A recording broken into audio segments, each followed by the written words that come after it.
Hello everyone, কেমন আছেন আপনারা? আশা করি সবাই ভালো আছেন, সুস্থ আছেন।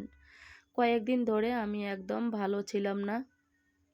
আজকে আমি অনেক দিন পর হাজির হয়ে গেলাম একটা ভিডিও নিয়ে। বানিয়ে নিব এখানে পাকা আমের চাট। তার জন্য আমি এখানে একটা পাকা আম নিয়ে নিলাম।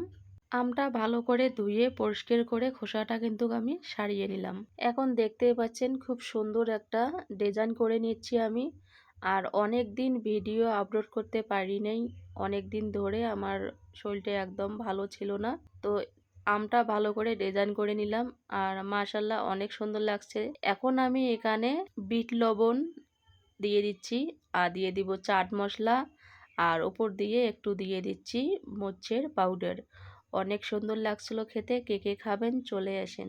দেখা হবে আবারও নতুন কোনো ভিডিওর সাথে। এখনকার মতে খোদা হাফেজ। সবাই ভালো থাকবেন, সুস্থ থাকবেন।